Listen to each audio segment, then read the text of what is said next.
எல்லாருக்கும் வணக்கம்.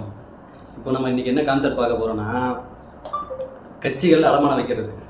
அதாவது கூட்டணி கட்சின்ற பேரில் தான் எதுக்கு கட்சி ஆரம்பிச்சோன்றது தெரியாமல் மற்ற கட்சிகளை கொண்டு போய் அடமானம் வைக்கிறத பற்றி தான் பேச போகிறோம். உதாரணத்துக்கு இப்போ தமிழ்நாட்டில் நிறைய கட்சிங்க அந்த மாதிரி தான் மாறிக்கிட்டே வருது. டார்ச் லைட்டை வச்சு ஒருத்தர் கட்சி ஆரம்பித்தார். அப்புறம் இப்போது ரீசெண்டாக போய் ஜாயின் பண்ணியிருக்க தேமுதிக, அப்புறம் பிசிகான்னு ஒருத்தர் கட்சி ஆரம்பித்தார். பாமக, இந்தமாரி நிறைய கட்சிகள் வந்து பார்த்திங்கன்னா இன்னொரு கட்சிக்கிட்ட அடமானத்துக்கு போகிறாங்க. அதாவது அரசியல் நடக்கலை, அதுவும் இந்த அடகு கடையில் கொண்டு போய் நகையை வச்சுட்டு நமக்கு தேவையானதை வாங்கிட்டு வருவோம் பணம், அந்த மாதிரி தான். இப்போது விஜயகாந்த் வந்து எதுக்காக கட்சி ஆரம்பித்தார் அப்படின்னாக்கா, மக்களை வந்து ஏழையாகவே வச்சுருக்காங்க, பணக்காரனாகவே இருக்கிறான். இது திமுகவோட ஒரு ஸ்ட்ராட்டஜி, இதை வந்து மாற்றணும், திமுகன்ற ஒரு கட்சியை ஒழிக்கணும் அப்படிங்கிறதுக்காக தான் விஜயகாந்த் அவர்கள் கட்சி ஆரம்பித்தார். ஆனால் அதை எல்லாத்தையுமே இந்த அம்மா மறந்துட்டு அவங்களுடைய போய் கூட்டணி வச்சுருக்காங்க. இது என்னன்னு பார்த்தீங்கன்னா, விஜயகாந்த் இருந்திருந்தாருன்னா இது ஒருபோதும் நடந்திருக்காது. இருக்கிற வரைக்கும் ஒன்றும் நடக்கலை. இப்போ இந்த அம்மா சொல்கிறது தானே எல்லாரும் கேட்பாங்க, எல்லாம் நம்பி தானேங்க ஆகணும். அதை தான் இந்த அம்மா பண்ணிகிட்ருக்கு. இதே இங்கே சிவாஜி கிருஷ்ணமூர்த்தின்னு ஒருத்தர் இருக்கிறார், ஆபாச கிருஷ்ணமூர்த்தி, மாற்றி சொல்லிட்டேன். அந்த ஆபாச கிருஷ்ணமூர்த்தி இந்த அம்மாவை என்னென்னலாம் பேசியிருக்கான்றதை பார்ப்போமா? அவன் ஒருத்தி இருக்கா பஜேரி, அந்த பிரேமலதா விஜயகாந்தா, அந்த விஜயகாந்த் பொண்டாட்டி அவ பேரு எலி பெத்த புள்ள மாதிரியே இருக்கிறாங்க. அவ பல்ல பத்தியாடி முன்னாடி பாடி மவள உன் பல்ல புடுங்குறேன். மகனே, எங்க அண்ணன் தளபதி இந்த நாட்டுல முதலமைச்சர் ஆகட்டா, ஜெயலலிதா சாவ மட்டும் கண்டுபிடிக்க போறதில்ல, விஜயகாந்துக்கு ஏன் வாய் போச்சுன்னு கண்டுபிடிப்போம். திமுக எங்களை பார்த்து பயப்படுகிறது. ஓடி இவள நிறைய பொம்பளைங்க உட்காந்துக்கிறேன்னு பாக்குறேன். மகளை உங்களை தூக்கி உள்ள போட்டு நசுக்கி சாறு பூஞ்சி சத்தியமா சொல்றேன். இது விஜயகாந்த் சார் என்ன சொல்றாருன்றதையும் பாருங்க. கலைஞர் செஞ்சுட்டார், கலைஞர் சொல்லிட்டார், கலைஞர் என்ன பண்ணிட்டார்? கலைஞர்கள் நான் மரியாதை கொடுத்தான் கலைஞர் பேசிய என்ன கலைஞர் என்ன பண்ணாரு? இந்த தமிழ்நாட்டை அடமானம் தான் வச்சார். இப்ப கூட பேசினா இனங்கிறாரு. இனத்தை பூரா கொண்டு குமிச்சு வரதான் சிலவன்ல இவர் இனத்தை பத்தி பேசுறாரு. இவங்க எல்லாம் வந்து திமுகன்றது ஒரு மோசமான கட்சி, திமுக ப்ளஸ் காங்கிரஸ்ன்றது மோசமான கட்சி, ஒருபோதும் அவங்களோட கூட்டணி இருக்காது, அவங்கள ஒழிக்கணும் அழிக்கணுன்றது மட்டும்தான் விஜயகாந்த் அவர்கள் கட்சி ஆரம்பித்தது. தன்னோட மண்டபத்தை வந்து இடித்தது திமுக பீரியடில் தான் இடித்தாங்க.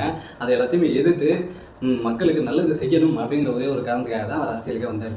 இப்போ இந்த அம்மா வந்து புதுசாக என்ன சொல்கிறாங்க, விஜயகாந்த் சார் இருக்கும்போது திமுக கூட கூட்டணி வைக்கணும் அப்படின்னு ஆசைப்பட்டதாகவும், பழம் நழுவி பாலில் விலை போகுது அப்படின்னு ஏற்கனவே கலைஞர் சொன்னதாகவும் அந்த அம்மா வந்து டைலாக்லாம் சொல்லிட்டு இருக்காங்க. அதில் மக்கள் ஒருபோதும் ஏற்க மாட்டாங்க.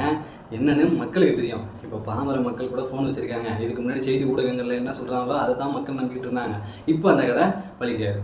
ஏற்கனவே டார்ச் லைட்டை வச்சு ஒருத்தர் கட்சி அடமாக வச்சு எம்பி பதவி வாங்கிட்டு போயிட்டாரு. அப்புறம் இப்போ ரீசெண்டாக பார்த்தீங்கன்னா தேமுதிக வச்சு வாங்கிட்டு போயிட்டாங்க. பிசிகான்றவரும் திருமாவளவன் அவர்களும் தனக்கு ஒரே ஒரு எம்பி சீட்டு கொடுத்துருங்க, எனக்கு பேர் சேர் கொடுத்தாலும் பரவாயில்ல, நாங்கள் அதை வச்சு அட்ஜஸ்ட் பண்ணிப்போம் அப்படின்னு சொல்லிட்டாரு. இந்த மாதிரி கட்சி அடமானம் வச்சு பொட்டி வாங்குறது மட்டும்தான் இப்போ அரசியலாக இருக்குது. மக்களுக்காக நலத்திட்டங்களோ நல்லதையோ செய்யறதுக்கு யாரும் வரலை.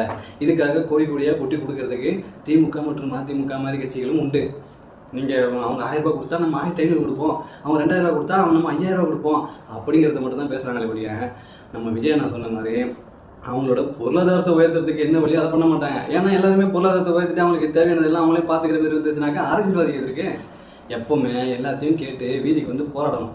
அவங்கள அப்படியே வச்சிருக்கிறது மட்டும்தான் இந்த அரசியல்வாதியோட ஸ்ட்ராட்டஜி. இது மக்களுக்கு யாருக்கும் புரியலையே.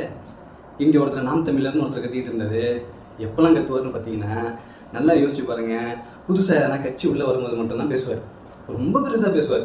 இல்லைன்னா எதனா ஒரு போராட்டத்தில் போயிட்டு கடைசியில் கைது பண்ணுற நேரத்தில் இவரும் போய் கலந்துக்கிட்டு நானும் ரவுடி தான் அப்படின்னு போயிட்டு கலந்துக்கிட்டு உள்ளே போயிடுவார். கல்குவாரியில் எதனா நடத்தினாக்கா அங்கே போயிட்டு போராட்டம் பண்ணுற மாதிரி கல்குவாரி ஆளுங்கிட்ட கமிஷன் வாங்கிக்கிறது. அதாவது திரள் நிதி திரட்டுறது மட்டும்தான் அவர் வேலையே. முழு நேரம் வேறு அரசியல்வாதி வேலை இல்லை.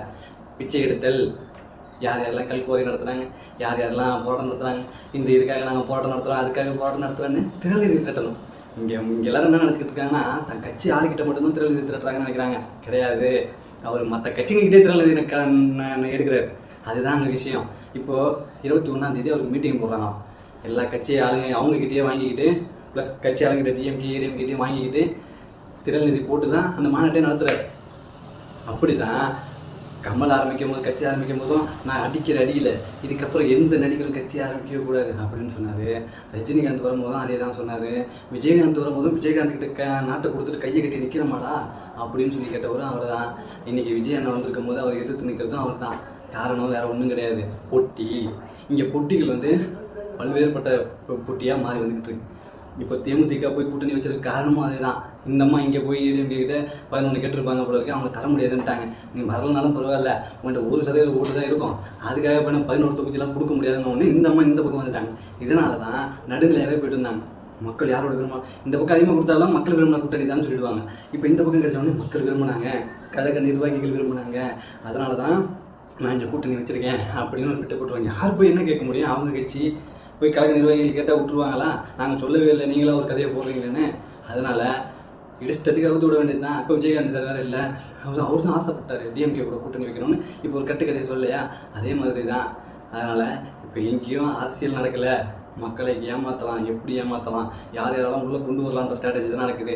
இதுக்கு முதல் காரணம் நம்ம தளபதி விஜய் மட்டும்தான். அவர் இன்னைக்கு அரசியலில் காலடி எடுத்து வச்சாரோ அன்னையிலேருந்து நிறைய பேருக்கு இப்படி கீழே குனிஞ்சு பார்த்தா கழிஞ்சிட்டாங்க.